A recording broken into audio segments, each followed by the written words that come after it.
আপনি দুনিয়ার মানুষদেরকে জানাইয়া দেন নবীজি, হে পৃথিবীর মানুষ, তোমরা যারা আল্লাহর ভালোবাসা পেতে চাও, আল্লাহর মুহাব্বত, আল্লাহকে ভালোবাসা, আল্লাহকে মুহাব্বত করতে চাও, আল্লাহর ভালোবাসা পেতে চাও, তো ফাত্তাবিউনি ইউহিব্বুকুমুল্লাহ, তাহলে আমি মুহাম্মদুর রাসূলুল্লাহ সাল্লাল্লাহু আলাইহি ওয়াসাল্লামের ইত্তেবা করো, আমার অনুসরণ করো, আমার জিন্দেগি দেখো। যেই ব্যক্তি আমাকে হায়াতের জীবনে ফলো করবে, সেই ব্যক্তি অচিরে আল্লাহকে পেয়ে যাবে। আল্লাহু আকবার বলেন। আল্লাহকে মাইনাস করি এই দুনিয়ার কোন খাউস কুতুব, কোন ওলি আব্দাল কেউ আসলে ময়দানে মুক্তি পাবে না। কোন জায়গার এক ভণ্ড পীরের মুরিদ বলছে, পীরের কথাই যদি দোজখে যাইতে হয় তো এই দোজখে যামু, নাউজুবিল্লাহ কইবেন না। পীরের কথাই যদি দোজখে যাইতে হয় দোজখে যামু। ওরা মনে করছে পীরের হাতে হাত দিছি, এখন তো আমার আর কোনো চিন্তা নাই, পীর আমাকে বাঁচাই ফেলবে। আল্লাহ কোরআন মাথায় নিয়ে বলে যায়, হাসরের ময়দানে কোন নবী পর্যন্ত কোনো কথা বলতে পারবে না। প্রত্যেকটা নবী ইয়া নাফসি ইয়া নাফসি বলে চিৎকার দিবে। সেই দিন সরকারে দো আলম নবী মাকামে মাহমুদের মধ্যে সিজদায় পড়ে যাবে, সুবহানাল্লাহ বলে। কখনো একটা দৌড় দিবে মিজানের পাল্লাই, কখনো একটা দৌড় দিবে ফুলসিরাতের পাল্লাই। হে উম্মতেরা, কোন নবীর উম্মত হইলাম, নবীকে এখনো চিনি নাই, মাকামে মাহমুদে সিজদার মধ্যে পড়া নবী কাঁদবেন। সেই দিন আল্লাহ বলবে, নবী মাথা উঠান, তাইবে আপনাকে কাঁদাইছি, ওহুদে আপনাকে কাঁদাইছি, মক্কা মদিনা এমন কোন স্পট নাই নবী যেখানে আপনি কাঁদেন নাই নবী। এখনো কি মাকামে মাহমুদে সিজদায় পড়ে আপনি কাঁদবেন কিনা নবী? মাথা উঠান, আর কাঁদতে হবে না, মাথা উঠান নবী, চোখের পানি মুছেন। আপনার যে উম্মতদেরকে আপনি ইশারা করবেন, আপনার ইশারায় আমি আল্লাহ আপনার উম্মতকে মাফ করি, জান্নাতের মালিক বানাইয়া দিব। কোথায় নবী, কোথায় উম্মত? যেই নবী এখনো ১,৫০০ বছর পর ওই মসজিদে নববীর সবুজ গম্বুজের নিচে দাঁড়ায়া এখনো কাঁদতেছেন, রব্বি হাবিলি উম্মতি, রব্বি হাবিলি উম্মতি। আল্লাহু আকবার বলেন। নবী কাঁদে উম্মতের লাই, আর উম্মতে কাঁদে নবীর বিরুদ্ধে। কথা বলেন ঠিক না ভাই? নবী কাঁদে উম্মতের জন্য। এই জন্য ইমাম গাজালির কিতাবের মধ্যে লেখেন, ইমাম গাজালি তার এক ওয়াকিয়ার মধ্যে, ঘটনার মধ্যে লিখেছেন, সকালবেলা যখন মসজিদে ফজরের নামাজের জামাতের সময় হয়, একজন নবীর উম্মত ঘুমায়া রইছে, একামত শেষ হয়ে গেছে, ইমাম সাহেব তাকবীর বেঁধে কেরাত চলতেছে। এবার জমিন বলে, আল্লাহ, তোমার বান্দা ৭-৮ ঘন্টা ঘুমানোর পর এখনো সে ঘুমাইতেছে নাক টেনে। মসজিদে জামাত চালু হয়ে গেছে, কত মানুষ জামাতে হাজির, তোমার বান্দা এখনো নাক টেনে টেনে ঘুমাই। আল্লাহ পারমিশন চাই, বলো আমি জমিনের মাটি তারে গ্রাস করব কিনা। আল্লাহ জানাইয়া দেন, কেলাম তো শরীর, একটু অপেক্ষা কর, জমিনের মাটি দেখিনি আমার উম্মত কিছুক্ষণ পরে পরে কিনা। যদিও জামাতে শরীক হইতে পারে নাই, হতে পারে সময় নিয়ে একা একা পড়ে নিবে। সালাম যখন আসসালামু আলাইকুম ওয়া রাহমাতুল্লাহ, আসসালামু আলাইকুম ওয়া রাহমাতুল্লাহ, বাম দিকে ঘাড় ঘুরাই। এবার জমিনের মাটি ফুপাইয়া কেটে দিয়া বলে, আল্লাহ, আর সহ্য করতে পারি না, ইমাম সাহেব উভয় দিক থেকে সালাম ফিরাই ফেলছে, তোমার বান্দা এখন নাক টেনে টেনে তোমার বান্দি ঘুমাই। আল্লাহ বলো না একবার খাটটা সহকারে কি আটকায়া দেব কিনা। আল্লাহ বলে, না না, অপেক্ষা কর, কিছুক্ষণ পরে হতা আদায় করে নিবে। লাল রঙের সূর্য যখন উদিত হয়, জমিন এবার অস্থির হয়ে বলে, আল্লাহ, এখন তো চিকচিক করে তাপমাত্রা দেখা যাচ্ছে, সূর্য লাল তাপমাত্রা দিচ্ছে, ধরবো কিনা?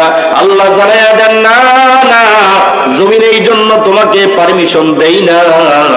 এই জমিনের মধ্যে দিনের নবী সরকারে দো আলম পয়গম্বর হাবিবে কিবরিয়া ওই মদিনা শরীফের সবুজ গম্বুজের নিচে পবিত্র মাটির মধ্যে ঘুমায়া রইছে। আমার হাবিব যদি এই মাটির মধ্যে ঘুমায়া না থাকতো, জমিন তোরে অর্ডার দিতাম, আমার বেনমাজির দলদেরকে তুই গ্রাস করি ফেলতি। আমার হাবিবে কিবরিয়ার মোহাব্বতের কারণে জমিন আমি তোরে অনুমতি দিতে পারি না। আল্লাহু আকবার বলেন।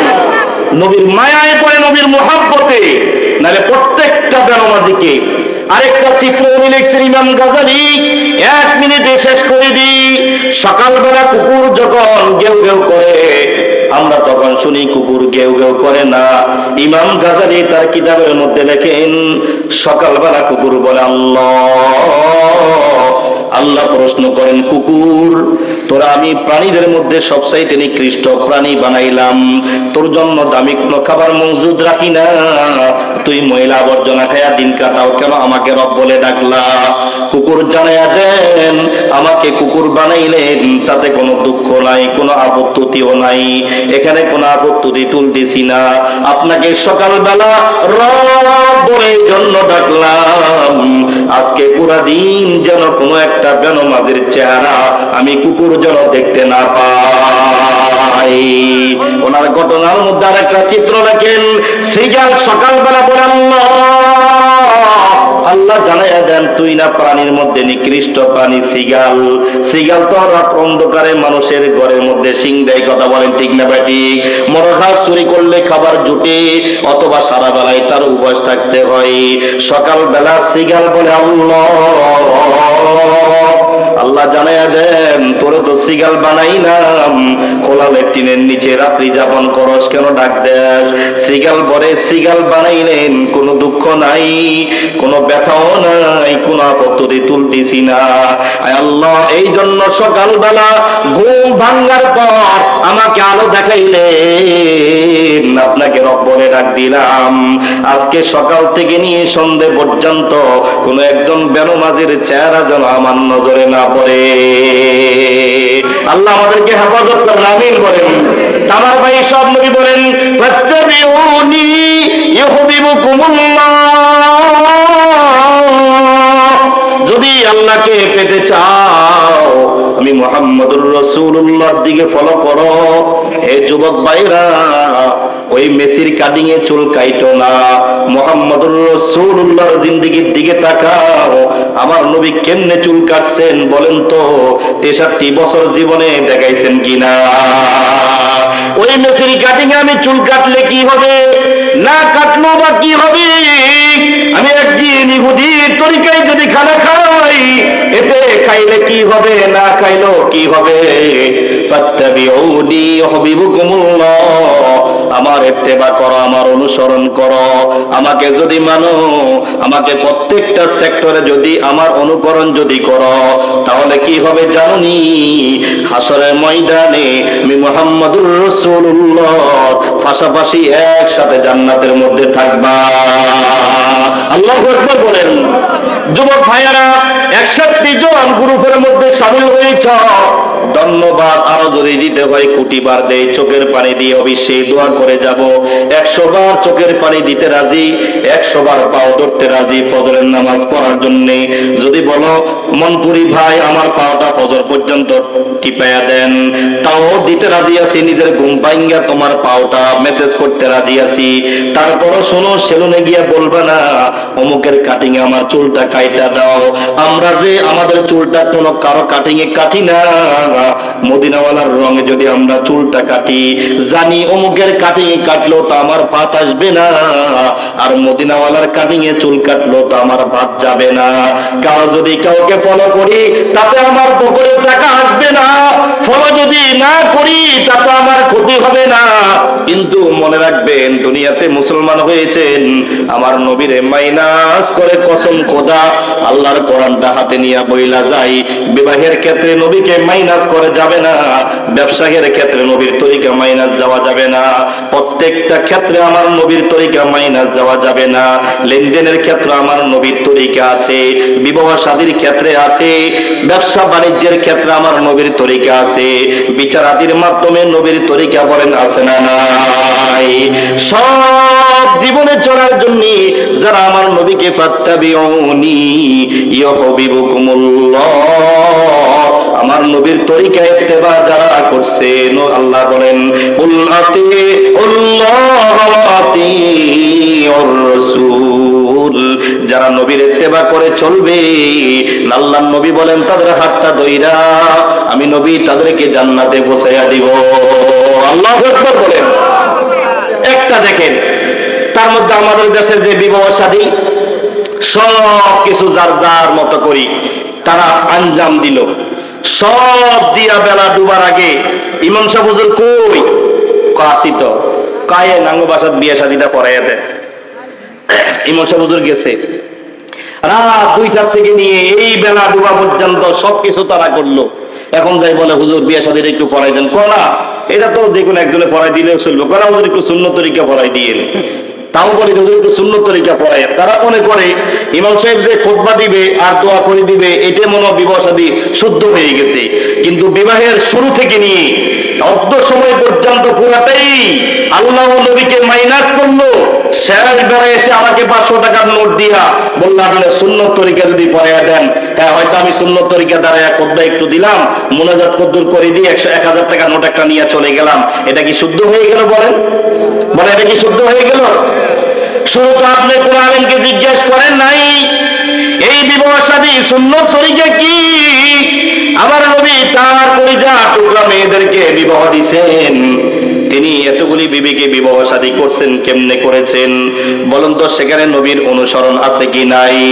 আমার নবী ব্যবসা বাণিজ্য কেমনে করছেন, সেখানেও নবীর তরিকা পদ্ধতি আছে না নাই?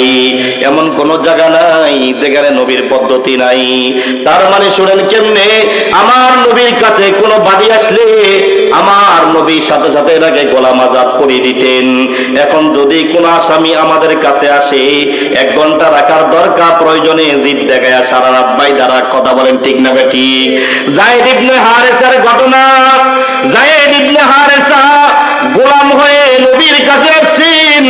হযরতে আম্মা জান খাদিজা যায়েদকে নবীর কাছে দিয়ে বললেন, নবীজি এই গোলামটাকে আমি বাজার থেকে ক্রয় করে নিয়ে এসেছি, নবী নেন নেন, কয়েকটা গোলাম নিয়ে আসলাম, আপনার কয়টা লাগবে? নবী বলেন আমার কোনো গোলামের দরকার নাই, এক একজনে এক একটা বাইসা নিয়ে গেছেন। যায়েদ ইবনে হারেসাকে কেউ পছন্দ করেন না, এটা থেকে রয়েছে। নবী আলাইহিস সালাম বলেন এই বালকটাকে যদি কেউ পছন্দ না করে, আমি সরকারে দো আলম নবী তারে আমার ঘরে উঠাই নিলাম। আল্লাহু আকবার বলেন। যায়েদ ইবনে হারেসা নবীর বাড়িতে থাকেন। মুহূর্তের মধ্যে নবী যায়েদ ইবনে হারেসাকে বললেন, গোলাম হয়ে আমার বাসায় আসলা, আমি গোলাম বানায়া তোমাকে রাখতে চাই না, তোমাকে আজাদ করে দিলাম।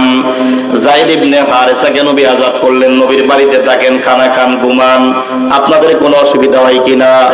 ঘটনা শুনাই মুনাজ্জি আলহামদুলিল্লাহ বলেন।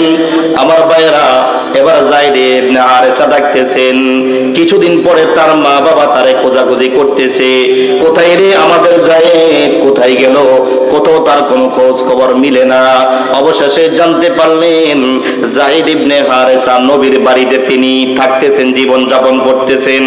যায়েদের মা যায়েদের জন্য কাঁদতে কাঁদতে অস্থির, গোসলের কথা ভুলে গিয়েছেন। যায়েদের মার চোখের মধ্যে কোনো তন্দ্রা নাই, কোনো খাবার নাই। অবশেষে যায়েদের বাবা কথাটা শোনার পর কিছু উট বকরি নিয়া তার কিছু প্রতিবেশীদেরকে সাথে করে যায়েদ নবীদের বাসায় চলে আসছেন। সুবহানাল্লাহ বলেন। আয়েশা বলে, ইয়া রাসূলুল্লাহ আজকে কয়েকদিন আমার কলিজার টুকরা জায়েদকে পাচ্ছি না। নবী গো, শুনতে পেরেছি আমার জায়েদ নাকি গোলাম হয়ে আপনার বাসায় আসছে, থাকে খাই ঘুমাই।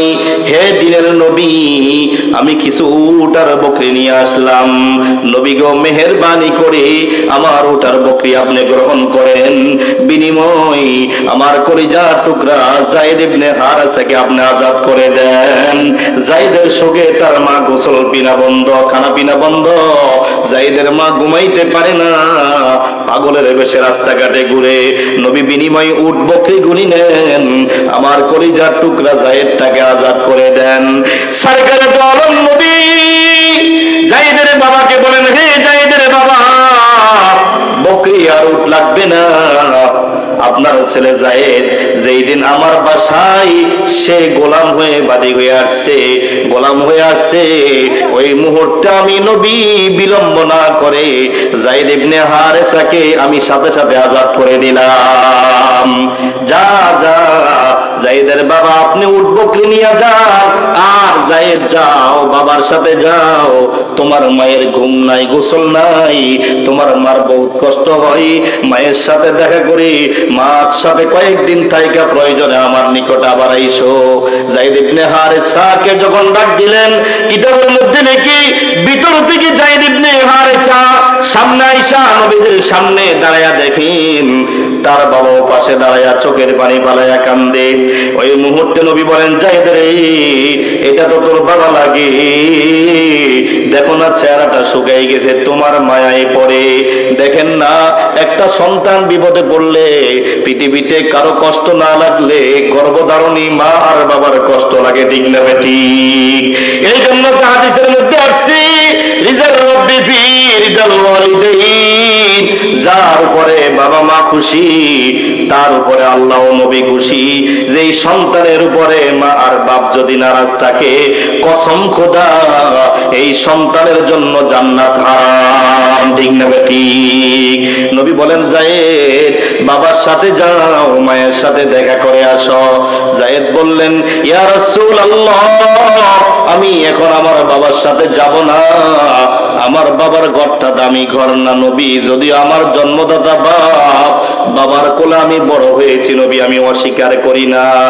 যেই ঘরে আমি বসবাসরত নবী, এটা একটা বরকতি ঘর, এটা পৃথিবীর মধ্যে সেরা ঘর। এই ঘরের মধ্যে প্রতিদিন একবার নয়, কয়েকবার আসমান থেকে জিবরাইল ফেরেশতা আগমন করে, সুবহানাল্লাহ বলেন। নবী যেই ঘরে ফেরেশতার সারাদিন থেকে আগমন করে, এটা একটা বরকতি ঘর, এটা একটা দামি ঘর। নবীজি, আমি এই বরকতি দামি ঘর রাইখা আমার আব্বার সাথে আমি যেতে পারতেছি না। জায়েদ যখন নবীদের কিছু গুণগান প্রশংসা করলেন, জায়েদের বাবার মাথাটা নিচু হয়ে গেছে, একটু মনটা ছোট হয়ে গেছে। নবী বলেন, হে জায়েদের বাবা, আপনার ছেলে আপনার সাথে এখন যাবে না, মনে কষ্ট নিয়েন না, আপনার জায়েদকে বুঝিয়ে সুজিয়ে আমি সরকারে দো আলম নবী আপনার বাসায় টাইম মতো পৌঁছাই দিব। জায়েদের বাবাকে পাঠাই দিলেন। কিছুদিন পরে সরকারে দো আলম নবী জায়েদ ইবনে হারেসার হাতটা ধইরা বলে, চলো তোমার মায়ের সাথে দেখা করতে যেতে হবে। জায়েদকে ধরে ধরে নবী নিয়ে গেলেন, দরজার চোকাটের মধ্যে ঢুকাই দিয়া বললেন, জায়েদ, আমি দরজার চোকাটের কিনারায় অপেক্ষা করলাম, মায়ের সাথে দেখা কর, মাকে সালাম দে, মায়ের সাথে তোমার বুকটা মিলাও জায়েদ, যদি থাকতে চাও থাকতে পারো, কোনো অসুবিধা নাই, পরে যাও, আমি চলে যাই। জায়েদ বলেন, ইয়া রাসূলুল্লাহ, যাবেন না, একটু অপেক্ষা করেন। ভিতরে দৌড় দিয়া মাকে সালাম দিয়া বললেন, হে মা, জানো কি তোমার বাড়িতে এমন একজন মেহমান আসছে মা, এটা সাধারণ মানুষ নয়, এই মেহমান হলো আসমানের নিচে জমিনের উপরে অসাধারণ একজন মেহমান। সন্তান। আল্লাহু আকবার বলেন। হে মা, জানেননি যে মেহমানের কাছে জিব্রাইল ফেরেশতা আগমন করে এটা দামি মানুষ মা, যার চেহারার দিকে তাকাইলে পেটের ক্ষুধা পর্যন্ত নিবারণ হয়ে যায়। সেই সরকারে তো আলমেতিন নবী মা তোমার চোখের সামনে দাঁড়িয়ে আছে, তাড়াতাড়ি আমাকে দোয়া দাও, আমার দিকে ভালো করে তাকায়া লও। যায়েদের মা ঘটনাতে লেখেন, আমি আমার ছেলের থেকে নবীর পরিচয় পাওয়ার পর কি আমি আমার ছেলেকে আলিঙ্গন করব, বুকে নিব। সরকারে দো আলম নবীর কথা শুনে আমি যায়েদের মা ভিতর থেকে দৌড়াই চোখের সামনে আসলাম, একটা পা চোখের উপরে রাখলাম। সরকারে দো আলম নবী দাঁড়িয়ে আছেন, বাহিরে একটা নজর নবীর দিকে তাকাই, আল্লাহু আকবার বলেন, আরেকটা নজর আসমানের দিকে তাকাই, একবার নবীর সুন্দর কপাল মুবারকের দিকে তাকাই, আরেকবার ঘুরে ঘুরে নবীর সুন্দর চেহারার দিকে তাকায় চোখের পানি পালাই। এইবার কয়েকবার চক্কর দিলেন, কোনো কথাই বলেন না, চোখের পানিতে সব ভিজে যাচ্ছে। যায়েদ মায়ের সাথে দাঁড়ায়া বলে, মা জীবনে কোনোদিন আপনাকে এইভাবে কাউকে দেখতে দেখি নাই, আজকাল সরকারে দোহানো নবী আসছে মা, একবার তার দিকে তাকাও, আবার দেখি ফেরেশতাকে আসমানের দিকে ঘুরে দাও, জানতে চাই মা কিছু হয়েছে নি। যায়েদের মা বলে, বাবা রে, আমার চোখের সামনে এমন একজন মানুষ দাঁড়ায় রইছে, আমি তার কপাল মুবারকের দিকে নজর করলাম, তার চেহারার মধ্যে কোনো স্পট নাই, আরেকবার সূর্যের দিকে তাকাই, চন্দ্রের দিকে তাকাই, সেখানেও স্পট দেখতে পাই, এই লোকটার দিকে আরেকবার নজর করি, তার চেহারার মধ্যে কোনো স্পট নাই, কিন্তু আকাশের দিকে তাকাইলে স্পট আমার নজরে বাসে। যাই তোর সাক্ষী রাইখা বলি, আব্দুল্লাহর বেটা মুহাম্মদ আমিনকে আল্লাহ এত সুন্দর করে চেহারা বানাইছেন, যার চেহারার মধ্যে কোনো স্পট নাই, কিন্তু আকাশের মধ্যে স্পটের দাগ দেখা যায়। আল্লাহু আকবার বলেন।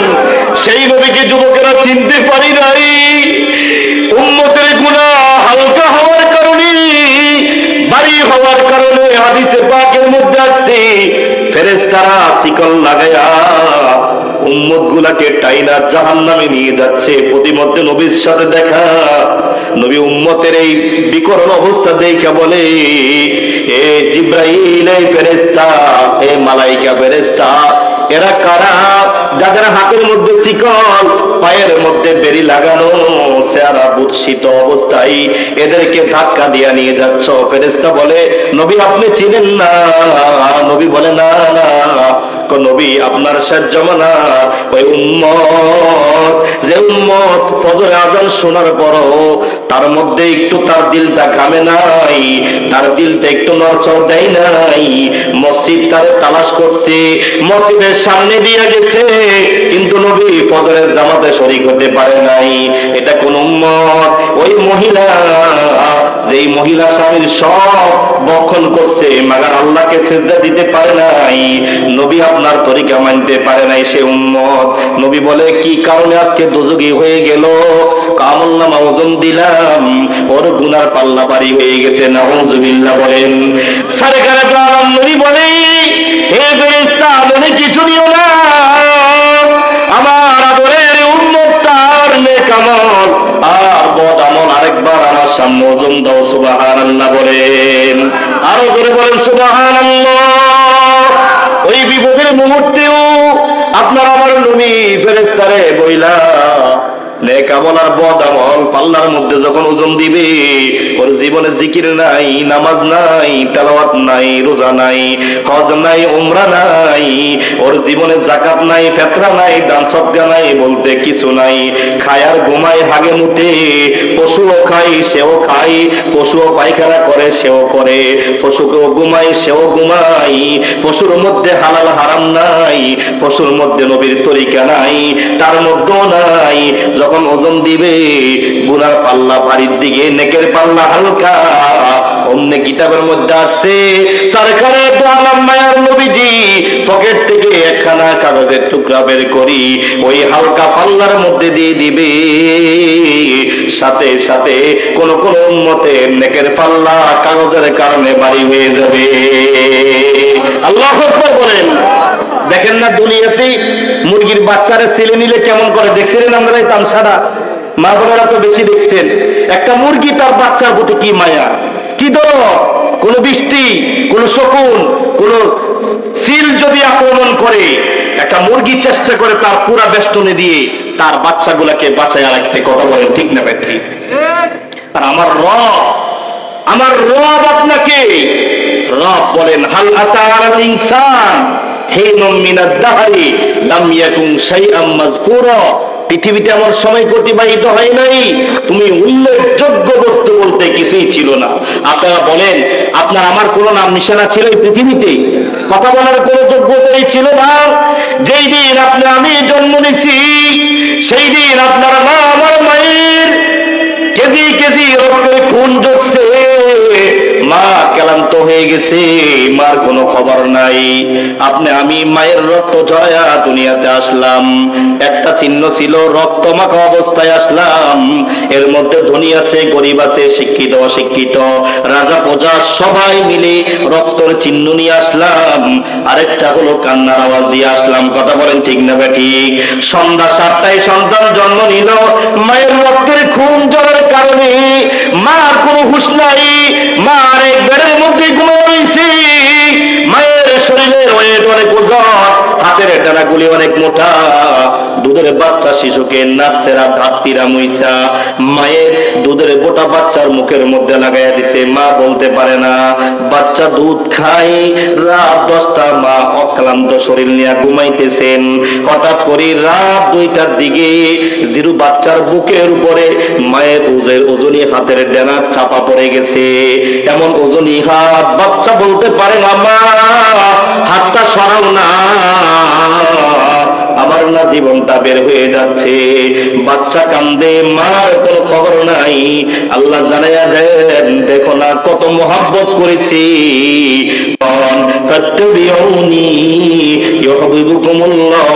আমাকে মানো, সারা জীবনে আমার তরিকা মোতাবেক জীবন যাপন করো, আমার সুরত দেখো, আমার সিরত দেখো, আমাকে মেনে চলো। খাজা মঈনুদ্দিন চিশতির ভক্ত অনেকে বাংলাদেশে আছে। খাজা মঈনুদ্দিন একসাথে 90,000 হিন্দুকে কালেমা পড়ে মুসলমান বানাইছে। সুবহানাল্লাহ বলেন। তো নবীকে কেমন ফলো করছেন?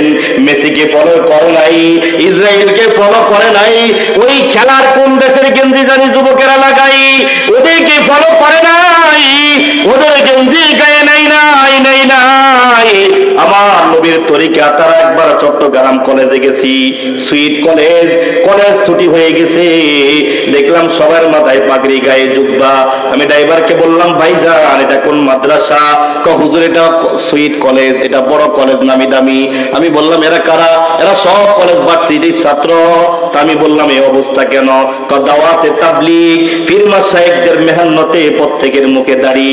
তার মানে কলেজে পড়ে, বিশ্ববিদ্যালয়ে পড়ে, মুখে আমার নবীর তরিকা আছে না নাই? কথা বলেন। ঢাকা শহরে বড় বড় ব্যবসা করি, মাথার মধ্যে টুপি আছে না নাই? ডিস্ট্রিক্ট বড় বড় গাড়ি চালাই, এক ওয়াক্ত নামাজ কাজা নাই, বিমান চালাই। বাংলাদেশের কোন মহিলা গাড়ি পাইলট হয়েছে? বিমানের বড় পাইলট, শত শত যাত্রী নিয়ে বিমান চালাই। মাগার চেহারা কাউকে দেখাই না, কেউ তার চেহারা আদৌ পর্যন্ত দেখতে পারে নাই। বড় বড় আর্মি, বিডিআর, র্যাব, কোবরা সিটা আছে না নাই? অনেকে আছে জীবনের তাহাজ্জুদের নামাজও কাজা হয় নাই। কথা বলেন ঠিক না ঠিক? যদি ইসলাম কেউ মানে, তো ওই যাত্রীবাহী লসের মধ্যে পর্দা করতে পারে। আর কেউ যদি মানা, যদি ওই তার মন মানসিকতা না থাকে, সুন্দর বিল্ডিং বানাই দিল, ওটার মধ্যে পর্দা করতে পারে না। ঠিক না ঠিক? ইয়াগফির লাকুম যুনুবাকুম। আল্লাহ তাআলার নবী, আল্লাহ বলেন, নবী আপনি জানায়া দেন, যারা আপনাকে মানবে, আপনাকে ফলো করবে, আপনাকে যারা মাইনাস করবে না, ডানে বামে চতুর্দিক থেকে আপনার জিন্দেগি ফলো করে চলবে। নবী আপনি সুসংবাদ দেন, ওয়াগফির লাকুম যুনুবাকুম, এদের জীবনের সব গুনাহ আমি আল্লাহ মাফ করে দেব। আল্লাহু গফুরুর রহিম, আমার মতো ক্ষমাশীল দুনিয়াতে আর কেউ নাই। আল্লাহু আকবার বলেন। আল্লাহ আমাদেরকে বাকি জীবনে নবীর প্রত্যেকটা সেক্টরকে মানার তৌফিক দান করেন, আমিন বলেন। দুঃখজনক কোন ঘরে 7-8 জন সদস্য, শুধু একটা লোক নামাজ পড়ে, বাপ পড়ে, আর ওই ঘরের মধ্যে একটা লোকও নামাজ পড়ে না। কথা বলেন ঠিক না বেটি? তারপরও তো আমার রব খানা বন্ধ করে দিচ্ছে না। সূর্য তো ঠিকই উঠাইতেছে। হাইব্রিড দিয়ে মানুষ যে ফলের মধ্যে বিভিন্ন ধরনের হাইব্রিড দেয়, এই বিভিন্ন ওষুধাদি দেয়, এগুলো আর কত? আমার রব বলেন কোরআন শরীফের আয়াত আছে, সূর্যের মধ্যে যদি আলো না দিতাম তাহলে তোমার দেশে, তোমার পৃথিবীতে যত হাজার ফল ফলাদি আছে, দেখবেন ওষুধের মাধ্যমে ফলের কালার হয় একটা, সূর্যের তাপমাত্রার কারণে ফলের কালার হয় আরেকটা। কথা বলেন ঠিক না বেটি? ওষুধের মাধ্যমে ফলের মিষ্টতা হয় এক ধরনের, সূর্যের তাপমাত্রার কারণে আম, লিচু, কাঁঠাল, এই বেদনা, কমলা, এটার মজা স্বাদ হয় আরেক ধরনের। কথা বলেন ঠিক না বেটি? দেখেন না জমিন কেমনে ফাইটা যা, জমিন কেমনে মরে যা, মরা জমিনকে আল্লাহ তাআলা আসমানের পানি দিয়া, যেরকম মুসুল ধরে পানি দিয়া মরা জমিনকে জিন্দা করে দেয়, যে কলবগুলি মরে গেছে গুনাহ করতে করতে, অপরাধ করতে করতে, জুলুম নির্যাতন করতে করতে, চুরিদারি করতে করতে যে কলবগুলি মরে গেছে, রব বলেন আসমানের কোরআন যে কলব পাবে, ওই মরা কলবটাকেও আমি জিন্দা বানাইয়া দেই। আল্লাহু আকবার বলেন।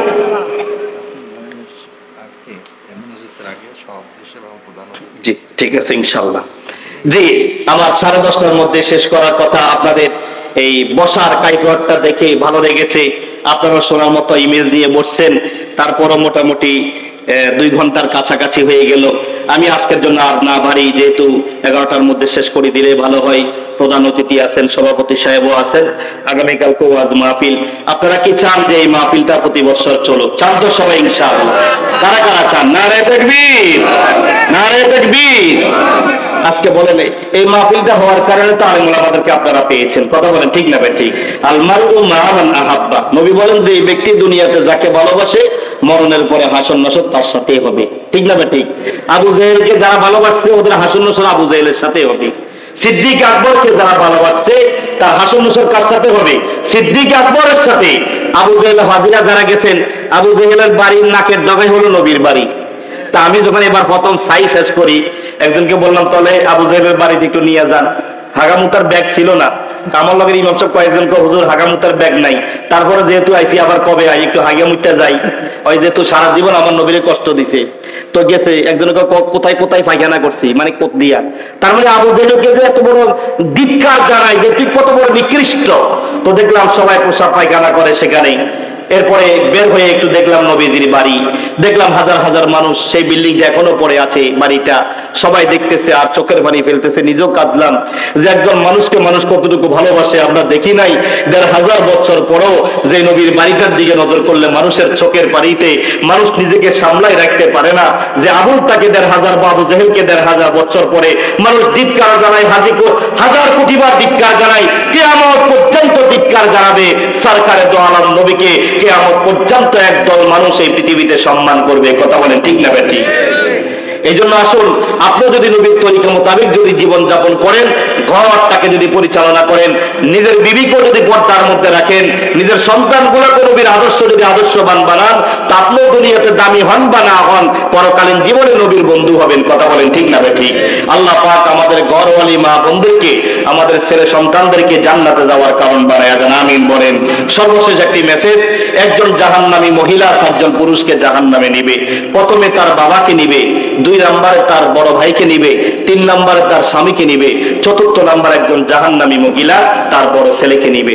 তার আব্বাকে কেন নিবে? তার বিবাহ পর্যন্ত সম্পূর্ণ দায়িত্ব একজন বাবার উপরে থাকে। কথা বলেন ঠিক না বেটি? তার বাবা তাকে কিভাবে পরিচালনা করলো এই বিষয়ে যদি তাকে ইসলাম শিক্ষা দেয়, দিন মোতাবেক পর্দার মধ্যে যদি রাখে, তো আলহামদুলিল্লাহ।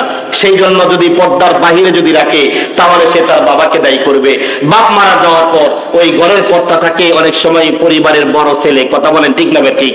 সে বলবে আমার বড় ভাইয়ের উপরে আমার অনেকগুলি দায়িত্ব ছিল, আমার বড় ভাই যথারীতি আমার দায়িত্ব পালন করে নাই। 3 নম্বরে তার স্বামীকে নিবে। আজকে অনেক ভাই আছে স্বামীরে স্ত্রীরে সুন্দর করে সাজায়া গুজাইয়া রিক্সার গাড়ির বাম পাশে বসে চক্কর দেয়, কথা বলেন ঠিক না ঠিক? রোডে গাড়ে চক্কর দিয়ে মানুষকে দেখা। আর এই সুন্দর সুন্দর না, বেহেশতি যদি হও আল্লাহ একজন দিবে না, 70 জনের চাইতে বেশি হুর দান করবে, সুবহানাল্লাহ। একজন জান্নাতি নারী একটা শাড়ি পেঁচাবে, এই শাড়িটার নিচে যদি আরো 70টা শাড়ি যদি পেঁচাই, হাদিসের মধ্যে নবী বলেন এরপরও ওই জান্নাতি নারীটা হুরটা এত সুন্দর হবে, 70টা শাড়ি পেঁচানোর পরও তার ভিতরের অংশ সাদা দগদগে দেখা যাবে, সুবহানাল্লাহ। রূপ না থাকুক তবু গুণ থাকা চাই, গুণহীন রূপসীর সমাদার নাই। আমরা তো সংসার করি, ইমামতি করি, আর কয় টাকা পাই মিয়া?